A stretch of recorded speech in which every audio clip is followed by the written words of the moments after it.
Good afternoon everybody. మనము ఇంతవరకు magnetism లోపల 2 పార్ట్స్ క్లాసెస్ చెప్పుకున్నాము. ఇప్పుడు మ్యాగ్నెటిజంలో పార్ట్ 3 వచ్చేసి ఎలక్ట్రోమ్యాగ్నెటిజం గురించి డిస్కస్ చేద్దాం అనుకుంటున్నాం. ఈ ఎలక్ట్రోమ్యాగ్నెటిజం అనేది వెరీ ఇంపార్టెంట్ టాపిక్ మనకి.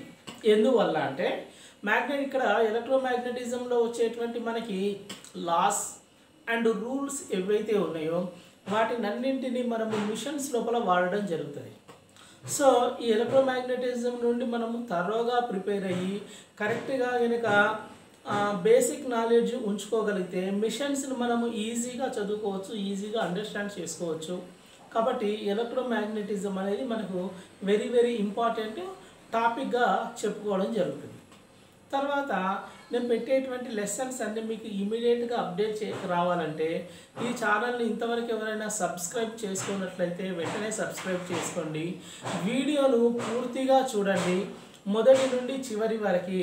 ఫస్ట్ పాయింట్ ఎంత ఇంపార్టెంటో లాస్ట్ పాయింట్ కూడా అంతే ఇంపార్టెంట్ పాయింట్స్ వస్తాయి. ఇప్పుడు నేను దీంట్లోపల ఈ లెసన్ లోపల మీకు పాయింట్ వైజ్గా రాసి చూపిస్తాను. ఆ చెప్పేటువంటి ఈచ్ పాయింట్ ఒక్కొక్క ఆబ్జెక్టివ్ క్వశ్చన్ కింద వచ్చేటువంటి ఛాన్స్ ఉంటుంది. కాబట్టి మిస్ కాకుండా ఫస్ట్ నుండి లాస్ట్ వరకు ఖచ్చితంగా చూడండి. లెసన్లోకి వెళ్దాం. ఇంకా ఎలక్ట్రోమ్యాగ్నెటిజం. ఇక ఎలక్ట్రోమ్యాగ్నెటిజం అంటే ఏంటి అని కనుక చూసినట్టయితే మనకు మ్యాగ్నెట్ అనుకున్నాము. మ్యాగ్నెట్ అంటే that is the permanent magnet. Permanent magnet లోపల మ్యాగ్నెటిక్ ప్రాపర్టీ లాంగ్ టైం ఉంటుంది. లాంగ్ టైం ఉండేదాన్ని మనము పర్మనెంట్ మ్యాగ్నెట్ అన్నాం. మరి ఎలక్ట్రోమ్యాగ్నెట్ అంటే ఏంటి? దీన్ని టెంపరరీ మ్యాగ్నెట్ని మనము ఎలక్ట్రోమ్యాగ్నెట్ అని చెప్పుకోవడం జరుగుతుంది. సరే, టెంపరరీ మ్యాగ్నెట్ మనం ఎలక్ట్రోమ్యాగ్నెట్ అని చెప్పుకున్నప్పుడు ఏ విధంగా అది మ్యాగ్నెటైజ్ అవుతుంది అంటే ఒక ఐరన్ బార్ తీసుకొని ఐరన్ బార్ చుట్టూ మనము వైండింగ్ చేసి దాంట్లోకి ఎలక్ట్రిసిటీ పంపిస్తుంటే ఆ ఎలక్ట్రిసిటీ పంపించినంతసేపు ఐరన్ బార్ మ్యాగ్నెటైజ్ అవుతుంది. మనము ఎక్స్టర్నల్గా అప్లై చేసినటువంటి ఎలక్ట్రిక్ ఫోర్స్ రిమూవ్ చేయంగానే మళ్ళీ అది డిమాగ్నెటైజ్ అవుతుంది. సో దీన్ని మనము ఎలక్ట్రోమ్యాగ్నెట్ అంటాం. అది ఎలా ఉంటుంది అనేది మనం చూద్దాం.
చూడండి, మనం ఇక్కడ నేను ఒక ఐరన్ బార్ను తీసుకున్నాను. ఈ ఐరన్ బార్ చుట్టూ నంబర్ ఆఫ్ టన్స్ తోటి ఒక ఎనామిల్ కాపర్ వైర్ తోటి వైండింగ్ చేసిన ఈ వైండింగ్ చేసినటువంటి ఐరన్ బార్లోకి నేను ఏం చేస్తున్నా అంటే సమ్ వోల్టేజ్ని పంపిస్తున్నా. నేను ఎప్పుడైతే వోల్టేజ్ని పంపిస్తున్నంతసేపు ఈ ఐరన్ బార్ అనేది మ్యాగ్నెటైజ్ అవుతుంది. సో ఎప్పుడైతే నేను సప్లైని మళ్ళీ డిస్కనెక్ట్ చేస్తున్నా డిస్కనెక్ట్ చేయంగానే ఐరన్ బార్ ఏమవుతుంది, మళ్ళీ డిమాగ్నెటైజ్ అవ్వడం జరుగుతుంది. సో దీన్నే మనము టెంపరరీ మ్యాగ్నెట్ అని కానీ లేదా ఎలక్ట్రోమ్యాగ్నెట్ అని కానీ పిలుస్తాం. సో ఈ ఎలక్ట్రోమ్యాగ్నెట్ లోపల మ్యాగ్నెటైజింగ్ ప్రాపర్టీ ఎక్కడి నుండి వచ్చింది అని కనుక మనం జాగ్రత్తగా థింక్ చేస్తే ఎక్కడి నుండి వచ్చింది? మనం ఎలక్ట్రికల్ ఫోర్స్ పంపిస్తున్నప్పుడు మ్యాగ్నెటైజ్ వచ్చింది అని జనరల్గా చెప్పుకుంటాం. బట్ ఆ మ్యాగ్నెటైజ్ ఎలా వచ్చింది? మ్యాగ్నెటైజ్ వచ్చింది అంటే మ్యాగ్నెటిక్ ఫ్లక్స్ లైన్స్ డైరెక్షను ఎటు నుండి ఎటు ఉన్నాయి. జనరల్గా మనకి ఫ్లక్స్ లైన్స్ తెలుసు. ఫ్లక్స్ లైన్స్ ఏమవుతాయి? నార్త్ నుండి బయలుదేరి సౌత్లో ఎండ్ అవుతాయి అని చెప్పినాము. సో మ్యాగ్నెట్ అనగానే ఒక నార్త్ పోల్ ఒక సౌత్ పోల్ ఉంటుంది అనేటువంటి విషయం తెలుసు. మరి ఈ ఎలక్ట్రోమ్యాగ్నెట్ ఉంటే ఈ ఎలక్ట్రోమ్యాగ్నెట్కి నార్త్ పోల్ ఎక్కడ ఉంటుంది, సౌత్ పోల్ ఎక్కడ ఉంటుంది అనేది మనము ఇప్పుడు డిస్కస్ చేయాలనుకున్నటువంటి విషయాలు. సో ఇప్పుడు మనం ఎప్పుడైతే దీంట్లోకి ఎలక్ట్రిసిటీని పంపించడము సమ్ కరెంట్ ఫ్లో అవుతుంది, కరెంట్ ఫ్లో అవుతున్నప్పుడు జరిగేటువంటి యాక్షన్ ఏంటి, ఫస్ట్ యాక్షన్ అని కనుక మనం జాగ్రత్తగా అబ్జర్వ్ చేస్తే ఈ ఐరన్ బార్లో ఉన్నటువంటి మ్యాగ్నెటిక్ డైపోల్స్ అన్నీ పర్టికులర్ డైరెక్షన్ లోపల అరేంజ్ అవుతాయి. అరేంజ్ అయిన తర్వాత ఏమవుతుంది అంటే ఈ ఐరన్ బారు మ్యాగ్నెటిక్ ప్రాపర్టీని షో చేయడం జరుగుతుంది. సో ఈ మ్యాగ్నెటిక్ ప్రాపర్టీ ఎక్కడి నుండి వచ్చింది అనేది కొంచెం ముందుకెళ్ళి థింక్ చేస్తే మనము సింపుల్గా ఒక కాపర్ వైర్ను ఇలా తీసుకుంటున్నాం. కాపర్ వైర్ ఇలా ఉన్నది, సింపుల్గా ఒక కాపర్ కండక్టర్ అనుకుంటాను నేను. ఈ కాపర్ కండక్టర్ను తీసుకొని దీంట్లోకి నేను కరెంటును ఫ్లో చేస్తున్నా. కాపర్ కండక్టర్లోకి కరెంటు ఫ్లో అవుతుంది. కరెంటు ఫ్లో అయ్యేటువంటి డైరెక్షన్ని నేను యారో మార్క్ ద్వారా చూపించిన. ఈ విధంగా కాపర్ కండక్టర్లోకి కరెంటు ఫ్లో అవుతుంది. కరెంటు ఫ్లో అయినప్పుడు జరిగేటువంటి ఫస్ట్ యాక్షన్ ఏంటి అంటే every current carrying conductor has it self own magnetic flux. ఏమవుతుంది, కరెంట్ క్యారింగ్ కండక్టర్ లోపల దాని లోపలనే మ్యాగ్నెటిక్ ఫ్లక్స్ ప్రొడ్యూస్ అవుతుంది. సో ఇప్పుడు ఇది కరెంట్ క్యారింగ్ కండక్టరు, ఇవన్నీ కూడా కరెంట్ క్యారింగ్ కండక్టర్లే. ఇక్కడ కనుక మీరు ఒక విషయాన్ని జాగ్రత్తగా అబ్జర్వ్ చేయండి. ఈ పాయింట్లో చూడండి, ఏదైనా మ్యాగ్నెటిక్ ఫ్లక్స్ మనకు కనబడుతుందా? కనబడదు. ఏ విధమైనటువంటి మ్యాగ్నెటిక్ ఫ్లక్స్ కనబడదు. ఇదే కనుక నంబర్ ఆఫ్ టన్స్ ఎక్కువ దగ్గర ఉన్నటువంటి దగ్గర కనుక చూసినట్టయితే మ్యాగ్నెటిక్ ఫ్లక్స్ బయటికి కనబడుతుంది.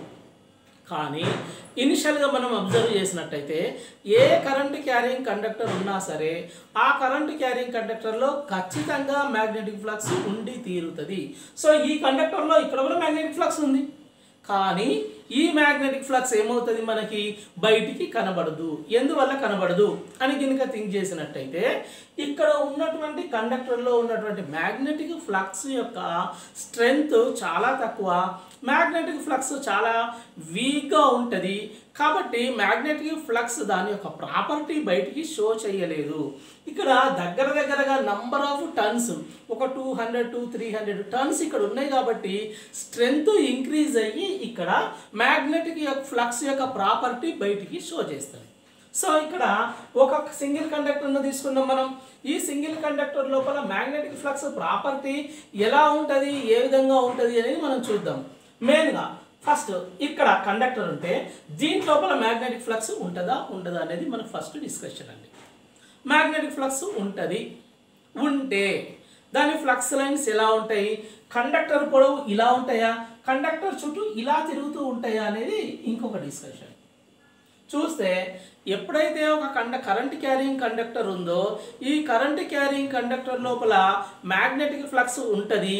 ఈ మ్యాగ్నెటిక్ ఫ్లక్స్ ఎలా ఉంటుంది అని చెప్పుకుంటున్నాము అంటే కండక్టర్ ఎంత లెంత్ అయితే ఉన్నదో అంత లెంత్ కండక్టర్ చుట్టూ magnetic flux lines around the conductor తిరుగుతూ ఉంటాయి. ఫర్ ఎగ్జాంపుల్ ఇది కరెంట్ క్యారింగ్ కండక్టర్ అనుకోండి. ఈ కండక్టర్ లోపల కరెంట్ ఫ్లో అవుతూ ఉంటే ఈ కండక్టర్ చుట్టూ మ్యాగ్నెటిక్ ఫ్లక్స్ లైన్స్ సర్క్యులేట్ అవుతూ ఉంటాయి. బట్ ఈ సర్క్యులేట్ అయ్యేటువంటి డైరెక్షన్ ఏ డైరెక్షన్లో ఉంటుంది అనేది మనకి ఇంకొక ఇంపార్టెంట్ పాయింట్. మీనింగ్ ఏంటి అంటే మ్యాగ్నెటిక్ ఫ్లక్స్ లైన్స్ ఏ డైరెక్షన్లో రొటేట్ అవుతాయి, మ్యాగ్నెటిక్ ఫ్లక్స్ లైన్స్ ఏ డైరెక్షన్లో రొటేట్ అవుతాయి అనేది చూద్దాం. సరే ఇది కరెంట్ క్యారింగ్ కండక్టర్ అయితే ఫ్లక్స్ లైన్స్ ఇటు నుండి ఇటు తిరుగుతుందా లేకపోతే ఇటు నుండి ఇటు తిరుగుతుందా? ఫ్లక్స్ లైన్ ఉంటుంది అనేది కంపల్సరీ మనకు తెలుసు. సో ఈ ఫ్లక్స్ లైన్ ఏ డైరెక్షన్లో తిరుగుతుంది, ఫ్లక్స్ లైన్ యొక్క డైరెక్షన్ ఏంటి అనేది మనం తెలుసుకోవడానికి మనకి ఇక్కడ కొన్ని రూల్స్ ఉన్నాయి. అది ఏంటి అంటే ఒకటి రైట్ హ్యాండ్ థంబ్ రూల్ ఒకటి, కార్క్ స్క్రూ రూల్ ఒకటి అని 2 రూల్స్ ఉన్నాయండి. 2 రూల్స్ ఉన్నాయి. ఈ 2 రూల్స్ యొక్క పర్పస్ ఏంటి అంటే for find the direction of magnetic flux. So ఇవి మనకి ఆబ్జెక్టివ్ క్వశ్చన్ లోపల క్వశ్చన్స్ అడగొచ్చు. Which rule is used to find the direction of magnetic flux. Magnetic ఫ్లక్స్ను ఏది డైరెక్షన్ కనుక్కోవడానికి మనం ఏ రూల్ని వాడుతాము అనేది క్వశ్చన్. లేదంటే ఆ రూల్ ఇచ్చి ఆ రూల్ని మనం ఏ పర్పస్ లోపల వాడతాము అనేది క్వశ్చన్. సో ఇక్కడ నేను ఏం చెప్తున్నాను, మ్యాగ్నెటిక్ ఫ్లక్స్ లైన్స్ని ఫైండ్ అవుట్ చేయడానికి మనము 2 రూల్స్ ఉన్నాయి. ఆ 2 రూల్స్ ఏంటి అంటే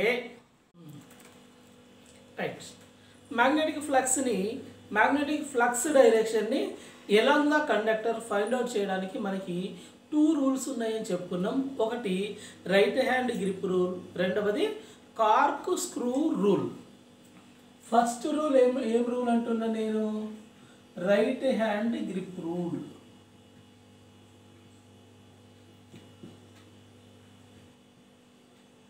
right hand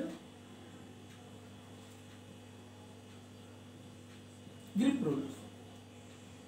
right hand grip rule అంటే ఏంటి? దాంట్లో మ్యాగ్నెటిక్ ఫ్లక్స్ను ఏ విధంగా ఫైండ్ అవుట్ చేస్తారు అనేది మనం చూద్దాం. ఫర్ ఎగ్జాంపుల్, ఇది ఒక కరెంట్ క్యారింగ్ కండక్టర్ అనుకోండి. Current carrying conductor.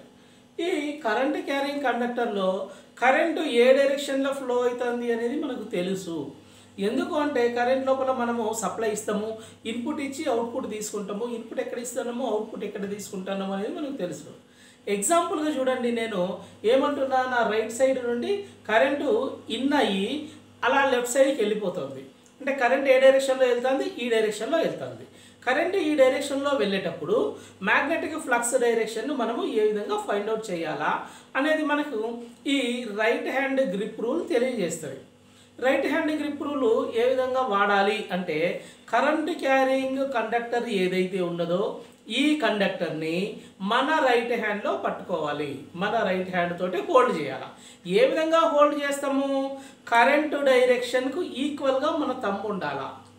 కరెంటు డైరెక్షన్కి ఈక్వల్గా మన థంబ్ ఉండాలి. సో ఇది కరెంట్ క్యారింగ్ కండక్టర్ అనుకున్నాం. దీంట్లో కరెంట్ డైరెక్షన్ నేను చెప్పాను, రైట్ హ్యాండ్ సైడ్ నుండి లెఫ్ట్ హ్యాండ్ సైడ్ వెళ్తుంది. So right hand side incoming current, left hand side out going currents ఉన్నాయి. సో ఇప్పుడు ఈ కండక్టర్ని రైట్ హ్యాండ్లో పట్టుకోవాలి. ఏ విధంగా పట్టుకోవాలంటున్నా నేను? మన థంబ్ ఏదైతే ఉందో థంబ్ అనేది కరెంటు డైరెక్షన్కు ఈక్వల్గా ఉండేటట్టు పట్టుకోవాలండి. థంబ్ అనేది కరెంటు డైరెక్షన్కు ఈక్వల్గా ఉండేటట్టు పట్టుకోవాలి. ఈ విధంగా రైట్ హ్యాండ్లో పట్టుకున్నప్పుడు నా రిమైనింగ్ ఫింగర్స్, మిగతా ఫింగర్స్ అన్నీ ఏ విధంగా ఫోల్డ్ అయి ఉన్నాయి మీకు కనబడుతోంది. సో ఇటు నుండి నా వైపు నుండి మీరు చూసే వైపు ఫోల్డ్ అయి ఉన్నాయి. నా వైపు నుండి మీరు చూసే వైపుకు రిమైనింగ్ ఫింగర్స్ అన్నీ ఫోల్డ్ అయి ఉన్నాయి. అంటే మీనింగ్ ఏంటి అంటే, నా థంబ్ అనేది కరెంటు డైరెక్షన్ను ఇండికేట్ చేస్తుంది. కరెంటు డైరెక్షన్ను ఇండికేట్ చేస్తూ ఉంటే నా మిగతా ఫింగర్స్ అన్నీ కూడా rotation of magnetic flux direction indicate చేస్తున్నాయి. Remaining all fingers indicates the direction of rotation of magnetic flux. Magnetic flux ఏ డైరెక్షన్లో రొటేట్ అవుతాయి అనే దాన్ని నా మిగతా ఫింగర్స్ అన్నీ ఇండికేట్ చేస్తున్నాయి. చూడండి, కరెంట్ ఈ డైరెక్షన్లో వెళ్తే మ్యాగ్నెటిక్ ఫ్లక్స్ ఎలా డైరెక్షన్లో వెళ్తుంది? ఈ డైరెక్షన్లో వెళ్తుంది. సో ఇప్పుడు మనం ఈ రూల్ ద్వారా ఏం తెలుసుకున్నాము? మా మ్యాగ్నెటిక్ ఫ్లక్స్ కరెంటు క్యారింగ్ కండక్టర్లో ఏ డైరెక్షన్లో ఫ్లో అవుతుంది అనేది మనం తెలుసుకోవడం జరిగింది. చూడండి, మీకు నా థంబ్ కనబడుతోంది, రిమైనింగ్ ఆల్ ఫింగర్స్ కనబడుతున్నాయి. సో కరెంట్ ఇటు వెళ్తూ ఉంటే నా థంబ్ అనేది ఎటు చూపిస్తోంది? ఇటు చూపిస్తోంది. నా థంబ్ చూపించినటువంటి డైరెక్షన్ కరెంట్ డైరెక్షన్ అయితే నా మిగతా ఫింగర్స్ అన్నీ ఫోల్డ్ అయ్యి ఉన్నటువంటి డైరెక్షను మ్యాగ్నెటిక్ ఫ్లక్స్ రొటేట్ అయ్యేటువంటి డైరెక్షన్ను ఇండికేట్ చేస్తాయి. నేను ఇప్పుడు దీని పాయింట్స్ అన్ని జాగ్రత్తగా రాస్తున్నాను. పాయింట్స్ క్లియర్గా నోట్ చేసుకోండి.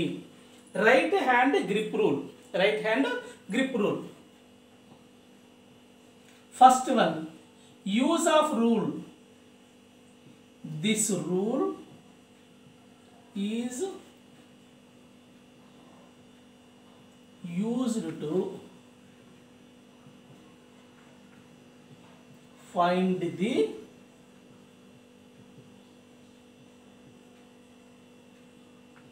direction of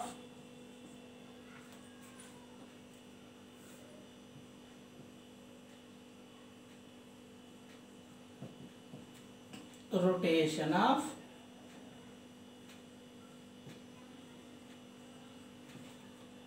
magnetic flux. So ఈ రూల్ని ఎందుకు వాడుతున్నాము? మ్యాగ్నెటిక్ ఫ్లక్స్ యొక్క డైరెక్షన్ ఇండికేట్ చేయడానికి ఈ రూల్ను వాడుతున్నాము. ఈ రూల్లో ఉన్నటువంటి important first point, this rule is used to find the direction of rotation of magnetic flux. Magnetic flux ఏ డైరెక్షన్లో రొటేట్ అవుతుందో మనము ఈ రూల్ ద్వారా తెలుసుకోవచ్చు. ఈ రూల్లో ఉన్నటువంటి ఇంపార్టెంట్ పాయింట్ ఏంటి అంటే, thumb will indicate the direction of current. Thumb ఏ డైరెక్షన్ తెలియజేస్తుంది? కరెంట్ డైరెక్షన్ను తెలియజేస్తుంది. దేని లోపల? రైట్ హ్యాండ్ గ్రిప్ రూల్ లోపల థంబ్ అనేది కరెంట్ డైరెక్షన్ ఇండికేట్ చేస్తుంది. So thumb will indicate the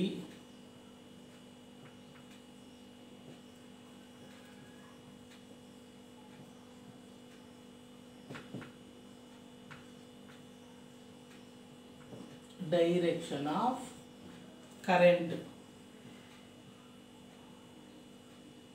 current డైరెక్షన్ని థంబ్ తెలియచేస్తుందండి. Remaining all fingers indicates the direction of magnetic flux.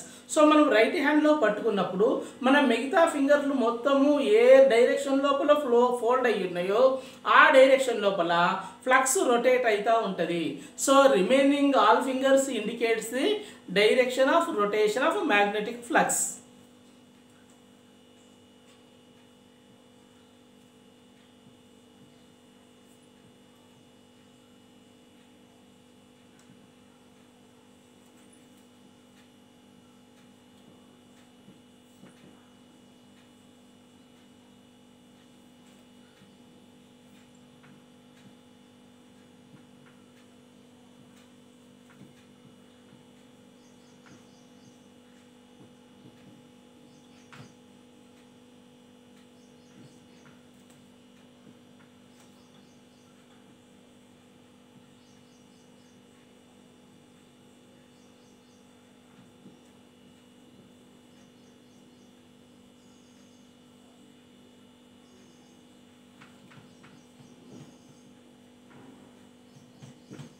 So ఇవి ఈ రూల్లో ఉన్నటువంటి ఇంపార్టెంట్ పాయింట్స్ అండి. ఫస్ట్ పాయింట్, ఈ రూల్ ఎందుకు వాడతాము? మ్యాగ్నెటిక్ ఫ్లక్స్ డైరెక్షన్ తెలుసుకోవడం కోసం వాడతాము. సెకండ్ పాయింట్, ఈ రూల్లో థంబ్ ఇండికేట్ చేసేది డైరెక్షన్ ఆఫ్ కరెంటు, తర్వాత రిమైనింగ్ ఆల్ ఫింగర్స్ ఇండికేట్ చేసేది direction of rotation of magnetic flux. So magnetic ఫ్లక్స్ను ఏ డైరెక్షన్లో ఫ్లో అవుతుంది అనేది ఈ రూల్ ద్వారా మనం ఏం చేస్తామంటే తెలుసుకోవడం జరుగుతుంది. సో ఇది మ్యాగ్నెటిక్ ఫ్లక్స్ను ఇండికేట్ చేయడం కోసం మనం యూజ్ చేసేటువంటి ఫస్ట్ రూల్ అండి. That is the right hand grip rule. తర్వాత దీంట్లోనే ఇంకొక రూల్ ఉన్నది, సెకండ్ రూల్. అది ఏంటిది అంటే కార్క్ స్క్రూ రూల్. ఈ రూల్ లోపల మ్యాగ్నెటిక్ ఫ్లక్స్ డైరెక్షన్ని ఏ విధంగా ఇండికేట్ చేస్తామో చూద్దాం.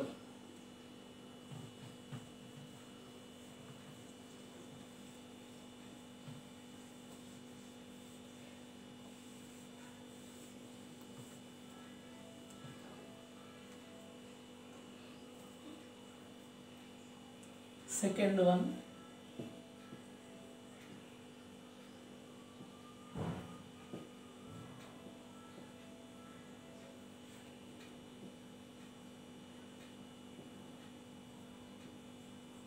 సెకండ్ రూల్ ఏంటిది మనకి ఇక్కడ?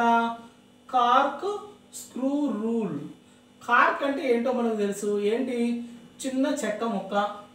ఆ చెక్క ముక్కను కార్క్ అంటాము. స్క్రూ అంటే మనకు తెలుసు, ఒక స్క్రూ. సో ఈ రూల్ని మనము కార్క్ స్క్రూ రూల్ అని చెప్పుకోవడం జరుగుతుంది. కార్క్ స్క్రూ రూల్ లోపల మనము మ్యాగ్నెటిక్ ఫ్లక్స్ డైరెక్షన్ను ఏ విధంగా ఫైండ్ అవుట్ చేస్తామో చూద్దాం. ఫర్ ఎగ్జాంపుల్, చిన్న చెక్క ముక్క పీస్ ఉంది మన దగ్గర అనుకున్నాం. ఇది ఒక చెక్క ముక్క అని మీరు అజ్యూమ్ చేసుకోండి. ఈ చెక్క ముక్కకి నేను ఏం చేస్తున్నా? ఒక స్క్రూను ఎక్కిస్తున్నా. సో నేను స్క్రూని ఇక్కడ పెట్టాను. దీనికి స్క్రూను టైట్ చేస్తున్నా. స్క్రూ టైట్ చేయాలంటే మనం ఏం చేయాలి? స్క్రూ డ్రైవర్ పట్టుకొని స్క్రూని తిప్పుతాం. ఎలా తిప్పుతాము? స్క్రూను ఈ డైరెక్షన్లో తిప్పితే స్క్రూ టైట్ అవుతుంది, ఈ డైరెక్షన్లో తిప్పితే స్క్రూ లూజ్ అవుతుంది.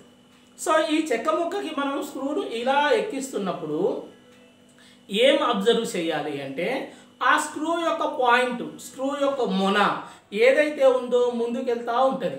స్క్రూని చెక్కకు టైట్ చేస్తా అంటే ఆ మొన ఎటు వెళ్తుంది? అటు ముందుకు వెళ్తూ ఉంటుంది. సో ఆ చెక్క ముక్కను మనము స్క్రూకి ఎక్కిస్తున్నప్పుడు ఆ స్క్రూ పాయింట్ అనేది మనకి కరెంటు డైరెక్షన్ను ఇండికేట్ చేస్తుంది. స్క్రూ యొక్క పాయింట్ అనేది దేన్ని ఇండికేట్ చేస్తుంది? కరెంట్ డైరెక్షన్ ఇండికేట్ చేస్తుంది. కరెంట్ డైరెక్షన్ ఇండికేట్ చేసినప్పుడు మనం స్క్రూ డ్రైవర్తో ఇలా తిప్పుతున్నాం, మన హ్యాండ్ ఎటు రొటేట్ అవుతుంది? స్క్రూ డ్రైవర్ యొక్క హ్యాండిల్ ఎటు రొటేట్ అవుతుంది? ఈ డైరెక్షన్లో రొటేట్ అవుతుంది. సో స్క్రూ డ్రైవర్ యొక్క హ్యాండిల్ రొటేటింగ్ డైరెక్షను మ్యాగ్నెటిక్ ఫ్లక్స్ను ఇండికేట్ చేస్తాయి. ఈ విషయాన్ని జాగ్రత్తగా గమనించండి.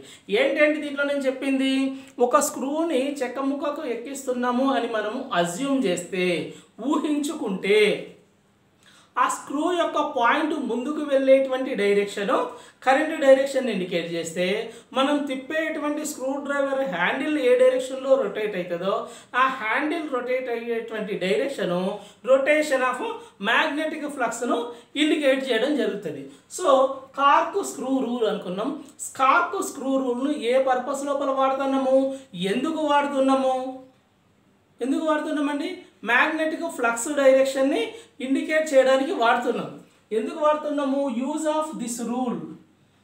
This rule is used to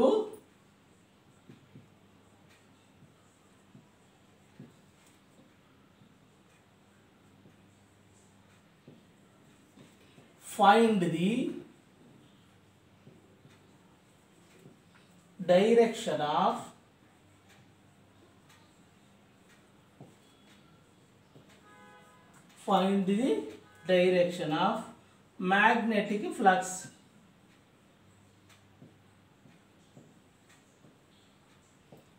ఎందుకు వాడుతున్నామండి? మ్యాగ్నెటిక్ ఫ్లక్స్ డైరెక్షన్ మనము తెలుసుకోవడం కోసం ఈ రూల్ని వాడుతున్నాం. సెకండ్ పాయింట్ ఏంటిది? కార్క్ స్క్రూలో పాయింట్ ఆఫ్ ద స్క్రూ ముందుకు వెళ్ళేటువంటి direction that will indicates the direction of current. So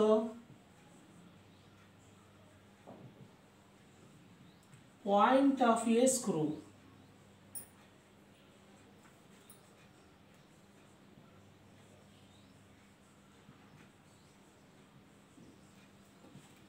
indicates the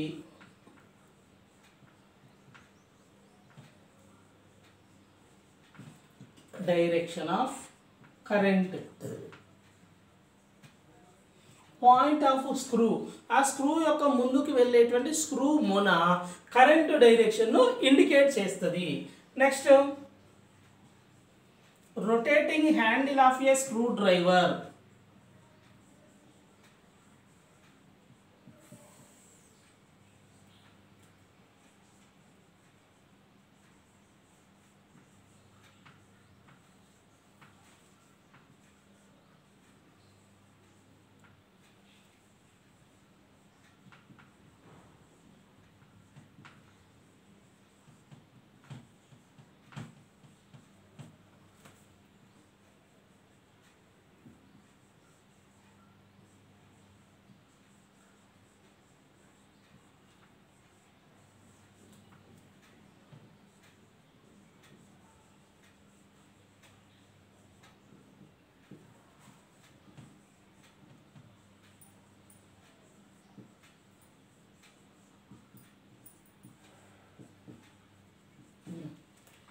Rotation handle of a screwdriver indicates the direction of rotation of magnetic flux.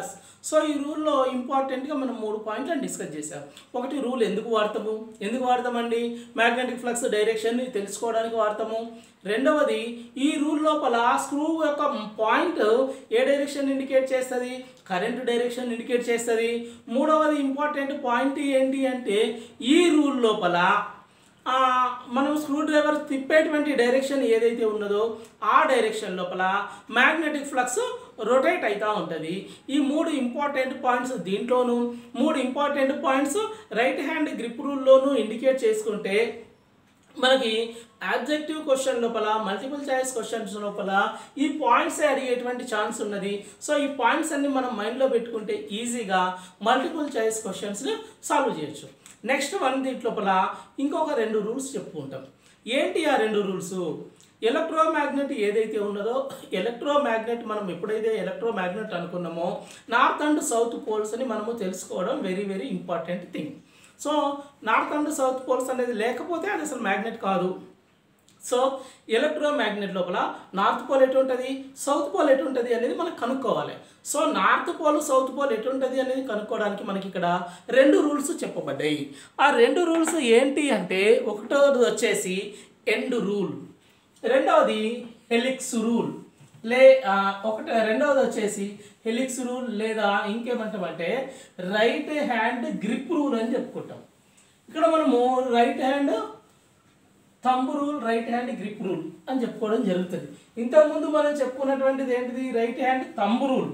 ఇప్పుడు చెప్పుకునేటువంటిది ఏంటిది, right hand grip rule. So చూద్దాం. ఇప్పుడు నేను ఏం చెప్తున్నాను, నేను మీకు రైట్ హ్యాండ్ గ్రిప్ రూల్ చెప్తున్నాను. ఈ రైట్ హ్యాండ్ గ్రిప్ రూల్ నుండి దేన్ని తెలియజేస్తాము, దేన్ని కనుక్కుంటాము అంటే నార్త్ అండ్ సౌత్ పోల్ డైరెక్షన్లని కనుక్కుంటాం. ఒక ఎలక్ట్రోమాగ్నెట్ లోపల నార్త్ అండ్ సౌత్ పోల్స్ యొక్క డైరెక్షన్ను కనుక్కోవడానికి రైట్ హ్యాండ్ గ్రిప్ రూల్ని వాడతాం. సో ఇలా ఉంది. ఈ ఎలక్ట్రోమాగ్నెట్లోకి నేను సమ్ వోల్టేజ్ని అప్లై చేశాను. ఇప్పుడు అప్లై చేసినప్పుడు ఈ ఐరన్ పీస్ అనేది మ్యాగ్నటైజ్ అవుతుంది, మనందరికీ తెలుసు. ఈ ఐరన్ పీస్ మ్యాగ్నటైజ్ అయినప్పుడు నార్త్ పోల్ ఎటు ఏర్పడుతుంది, సౌత్ పోల్ ఎటు ఏర్పడుతుంది అనేది మనం ఇప్పుడు కనుక్కోవాలి. ఇది ఏ రూలు అండి, థర్డ్ రూల్ నేను చెప్పేది right hand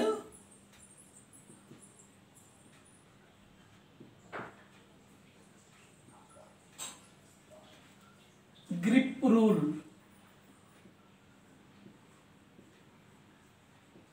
right hand grip rule. Okay, ఇది ఒక సాలినాయిడ్ అంటే మీనింగ్ ఏంటి అంటే ఒక కాయిల్ అని అర్థం. కాయిల్ వైండింగ్ చేయబడినటువంటి ఒక కాయిల్. సో ఇది ఒక ఐరన్ పీస్ అనుకోండి. ఈ ఐరన్ పీస్ పైన వైండింగ్ చేశాను నేను. ఏ విధంగా వైండింగ్ చేశాను ఇప్పుడు మీకు చూపిస్తున్నాను, జాగ్రత్తగా అబ్జర్వ్ చేయండి. నేను ఫస్ట్ వైర్ని నా సైడ్ నుండి తీసుకున్నానండి. వైర్ని ఎటు తీసుకున్నా, నా వైపు నుండి తీసుకొని ఇలా చుడుతున్నాను. సో నా వైపు వచ్చేసరికి పైకి వచ్చింది, మీ వైపు వచ్చేసరికి కిందికి వచ్చింది. ఇలా నంబర్ ఆఫ్ టర్న్స్ నేను చుట్టేసిన. ఏ విధంగా చుట్టాను, ఫస్ట్ వైరు ఎక్కడ తీసుకున్నా, నా సైడ్ నుండి తీసుకున్నానండి. నా సైడ్ నుండి తీసుకొని ఇలా వెళ్ళి వైరు ఇలా చుట్టాను. ఈ డైరెక్షన్లో చుట్టడం జరిగింది. ఈ డైరెక్షన్లో చుట్టినప్పుడు ఇలా నంబర్ ఆఫ్ టర్న్స్ వేసినాము. మనకి ఈ ఎండ్ ఒకటి వచ్చింది. ఈ ఎండ్స్కి సప్లై ఇచ్చాము. సప్లై ఎక్కడ ఇచ్చినాం అనేది మనకు తెలుసు. నేను ఏ ఎండ్ నుండి ఇచ్చినా, నా లెఫ్ట్ సైడ్ నుండి సప్లై ఇచ్చిన. సప్లై ఏమవుతుంది అంటే ఫస్ట్ కండక్టర్ టర్న్ నా వైపు నుండి పైకి లేసి మీ వైపు నుండి ఇలా కిందికి దిగేసి మళ్ళీ నా వైపు నుండి పైకి లేసి మీ వైపు నుండి కిందికి దిగింది. ఇలా నంబర్ ఆఫ్ టర్న్స్ వైండింగ్ చేసిన నేను. ఈ వైండింగ్ చేసినప్పుడు ఈ వైండింగ్ చేసినటువంటి సాలినాయిడ్కి నేను సప్లై ఇచ్చిన అని చెప్తున్నాను. ఈ సప్లై కూడా ఎక్కడ ఇచ్చాను, నా లెఫ్ట్ సైడ్లో ఇచ్చా. సప్లై టర్మినల్ అంటే ఇన్కమింగ్ టర్మినల్ ఎక్కడ ఉంది, నా లెఫ్ట్ సైడ్లో ఉంది. అవుట్ గోయింగ్ టర్మినల్ ఎక్కడ ఉందండి, రైట్ సైడ్ నుండి కిందికి దిగుతోంది. ఇప్పుడు మీకు కరెంటు డైరెక్షన్ ఖచ్చితంగా తెలుసు. ఎలా కరెంటు రొటేట్ అవుతుంది ఈ కండక్టర్లో చూడండి. కరెంటు నా వైపు నుండి వచ్చింది. నా వైపు నుండి వచ్చినప్పుడు కరెంటు ఈ నంబర్ ఆఫ్ టర్న్స్ లోపల పైకి వెళ్తూ ఉంది, ఈ డైరెక్షన్లో వెళ్తుంది. ఇది మీ వైపు నుండి అబ్జర్వ్ చేసినప్పుడు కరెంటు ఈ డైరెక్షన్లో కిందికి దిగుతూ ఉంది, మీ వైపు కరెంటు ఈ డైరెక్షన్లో కిందికి దిగుతూ ఉంది. ఈ విధంగా ఫస్ట్ కరెంటు డైరెక్షన్ను మనం తెలుసుకోవాలి. కరెంటు డైరెక్షన్ ఏ డైరెక్షన్లో ఉంటుందో ఆ డైరెక్షన్లో మన రిమైనింగ్ ఆల్ ఫింగర్స్ను ఉంచి ఈ కాయిల్ని పట్టుకోవాలి చేతిలో. థంబ్ ఇలా ఇండికేట్ చేసేటట్టుగా ఉండాలి. సో ఇప్పుడు చూడండి, కరెంట్ ఇలా వచ్చింది. మీ వైపు నుండి చూసినప్పుడు ఫింగర్స్ కిందికి దిగుతున్నాయి కదా, కరెంట్ ఇలా కిందికి దిగుతుంది. నా ఆల్ ఫింగర్స్ కూడా కింది డైరెక్షన్ లోపలే ఉన్నాయి. సో కరెంటు నా ఫింగర్స్ అన్నీ ఏ డైరెక్షన్ ఇండికేట్ చేస్తున్నాయి, కరెంటు డైరెక్షన్ ఇండికేట్ చేస్తున్నాయి. ఈ విధంగా all fingers current direction indicate చేస్తే thumb will indicate north pole. So నా థంబ్ చూపించేది ఏ పోల్ అండి, నార్త్ పోల్. అంటే ఆటోమేటిక్గా ఈ వైపు ఉన్నది సౌత్ పోల్ అవుతుంది. సో దీంట్లో ఉన్నటువంటి ఇంపార్టెంట్ పాయింట్ ఏంటి, ఒక సాలినైడ్ను రైట్ హ్యాండ్లో పట్టుకోవాలి. పట్టుకున్నప్పుడు కండిషన్ ఏంటి అంటే మన అన్ని ఫింగర్స్ కూడా కరెంట్ డైరెక్షన్ ఇండికేట్ చేసేటట్టే పట్టుకోవాలి. పట్టుకుంటే థంబ్ అనేది నార్త్ పోల్ ఇండికేట్ చేస్తుంది. ఇది మనకి రైట్ హ్యాండ్ గ్రిప్ రూల్లో ఉంచుతాం. సో ఈ రూల్ లోపల మనం ఒక 3 ఇంపార్టెంట్ పాయింట్స్ చెప్పుకుంటాం. ఏంటి ఆ 3 ఇంపార్టెంట్ పాయింట్స్? ఫస్ట్ పాయింట్, రూల్ని ఎందుకు వాడతామండి? Use to find the direction of north and south poles. This rule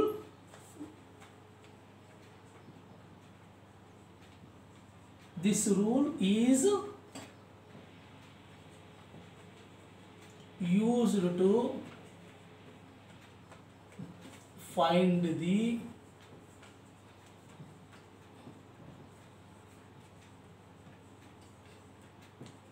direction of north and south poles.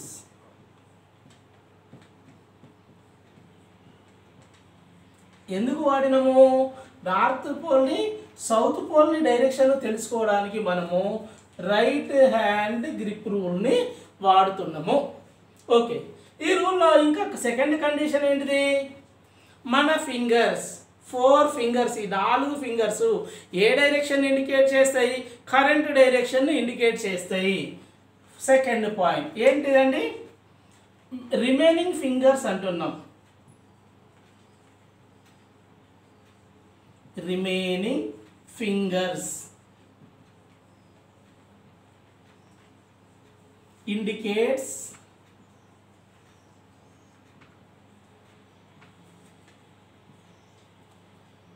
direction of current.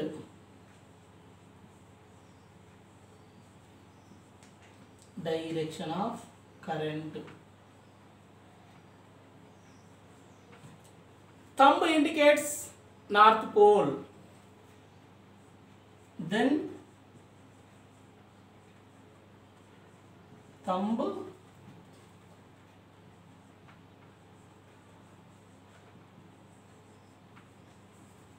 indicates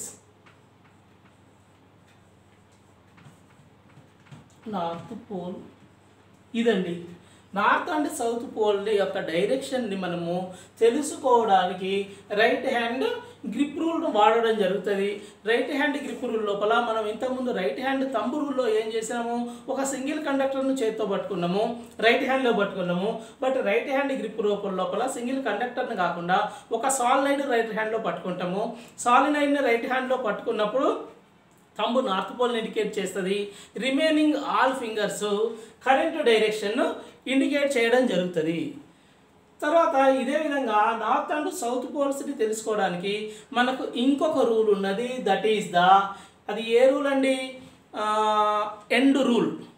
ఇప్పుడు ఎండ్ రూల్ గురించి డిస్కస్ చేద్దాం.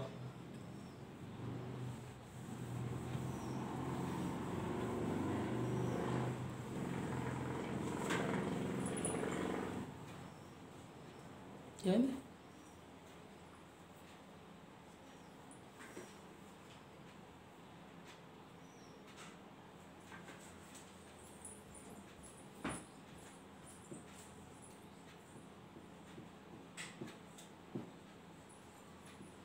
End rule. ఈ end rule అంటే ఏంటి? Same as it ఈస్గా ఒక iron bar తీసుకొని ఈ ఐరన్ బార్ చుట్టూ వైండింగ్ చేసినాం అనుకుందాం. వైండింగ్ చేస్తే దీంట్లోకి మనము కరెంటును పంపిస్తున్నాం. కరెంటును పంపిస్తున్నప్పుడు ఏదైతే ఒక ఎండ్ ఉన్నదో ఈ చివరి నుండి మనము కరెంటు డైరెక్షన్ అబ్జర్వ్ చేయాలి. కరెంటు డైరెక్షన్ ఏ విధంగా అబ్జర్వ్ చేస్తామని చూద్దాం. ఇప్పుడు ఇది ఉంది ఐరన్ బారు, నేను వైండింగ్ చేసిన యాస్టీజ్ ఇంతకుముందు చెప్పుకున్నట్టే ఈ డైరెక్షన్ లోపల నా వైపు నుండి వచ్చి ఇలా వైండింగ్ చేశాను.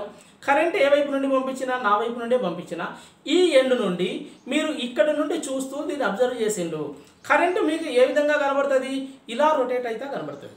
కరెంటు ఇలా రొటేట్ అయితే కనబడుతుంది, ఈ డైరెక్షన్లో రొటేట్ అవుతుంది. అంటే మీరు అబ్జర్వ్ చేసిన ఎండ్ నుండి కరెంట్ మీకు క్లాక్ వైజ్ డైరెక్షన్లో కనబడుతుందా?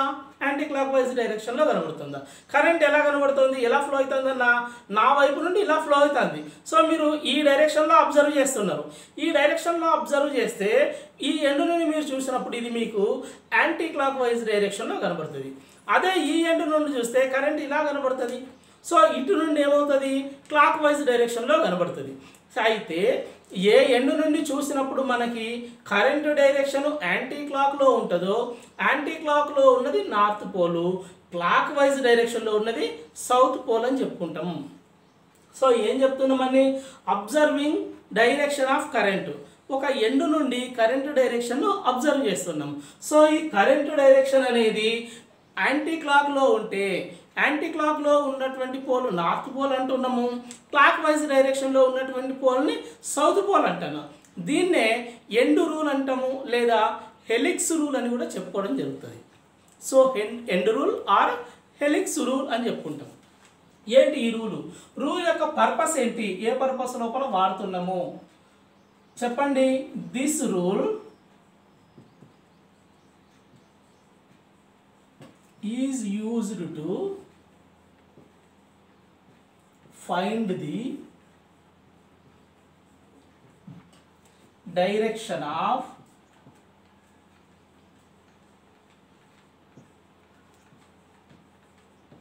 north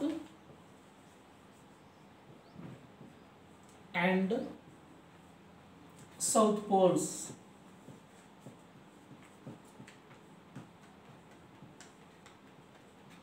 తర్వాత when we observed, మనం అబ్జర్వ్ చేస్తున్నప్పుడు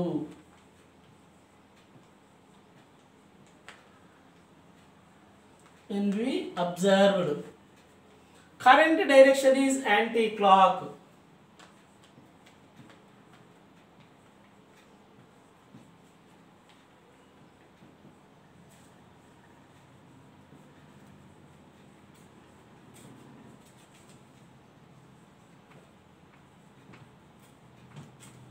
current direction is anti-clock, that is north pole.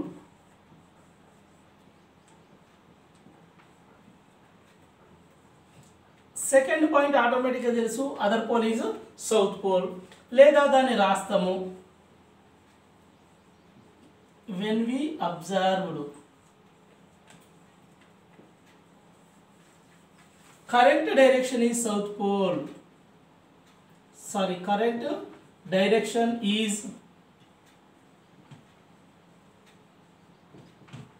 clockwise,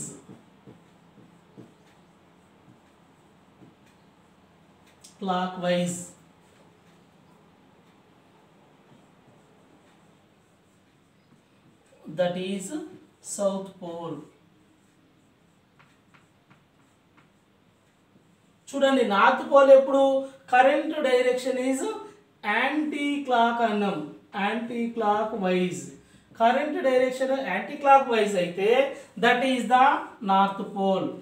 current direction is clock wise అయితే that is the south pole. ఈ విధంగా కరెంట్ డైరెక్షన్ ఫ్లో అయ్యేదాన్ని బట్టి ఒక ఎండు నుండి అబ్జర్వ్ చేసినప్పుడు మనం నార్త్ పోల్ లేదా సౌత్ పోల్ అని ఫైండ్ అవుట్ చేయడం జరుగుతుంది. తర్వాత దీని లోపల ఇంకా కొన్ని మ్యాగ్నెటిజం లోపల ఇంకా కొన్ని ఇంపార్టెంట్ రూల్స్ ఉన్నాయి. ఇది నెక్స్ట్ లెసన్ లోపల నెక్స్ట్ వీడియో లోపల చెప్పుకుందాము. ఈ వీడియోను కంప్లీట్గా మొదటి నుండి చివరి వరకు చూడండి. ఈ చెప్పినటువంటి పాయింట్స్ ఏవైతే ఉన్నాయో అవన్నీ కూడా ఖచ్చితంగా మనకి ఆబ్జెక్టివ్ క్వశ్చన్లో, మల్టిపుల్ చాయిస్ క్వశ్చన్లో అని అది ఆన్లైన్ ఎగ్జామ్ కావచ్చు, as well as OMR exam కావచ్చు, ఏ ఎగ్జామ్ అయినా సరే మల్టిపుల్ చాయిస్ క్వశ్చన్ లోపల ఈ పాయింట్స్ అన్నీ కూడా వచ్చేటువంటి ఛాన్సెస్ చాలా ఎక్కువగా ఉంది. ఎందుకంటే ఇది వెరీ వెరీ ఇంపార్టెంట్ చాప్టర్. ఈ పాయింట్స్ అన్నిటిని మైండ్లో పెట్టుకొని బాగా చదవండి. తర్వాత దీని లోపల మ్యాగ్నెటిజంలో ఇంకా కొన్ని రూల్స్ ఉన్నాయి, అది నెక్స్ట్ వీడియోలో చెప్పుకుందాము. నా లెసన్స్ అన్నీ మీకు అప్డేట్ రావడానికి ఖచ్చితంగా సబ్స్క్రైబ్ చేసుకోండి. సబ్స్క్రైబ్ చేసుకోవడం మర్చిపోవద్దండి. సబ్స్క్రైబ్ చేసుకొని మీకు తెలిసిన వాళ్ళు ఐటీఐ బేస్డ్ ఎగ్జామ్, ఏమైనా కాంపిటేటివ్ ఎగ్జామ్ రాసే వాళ్ళు ఉంటే ఈ వీడియోను ఫార్వర్డ్ చేయండి. వీడియోను మొదటి నుండి చివరి వరకు చూడడం ద్వారా మీరు పాయింట్స్ అన్నీ కూడా ఈజీగా మైండ్లో పెట్టుకోగలుగుతారు. Thank you.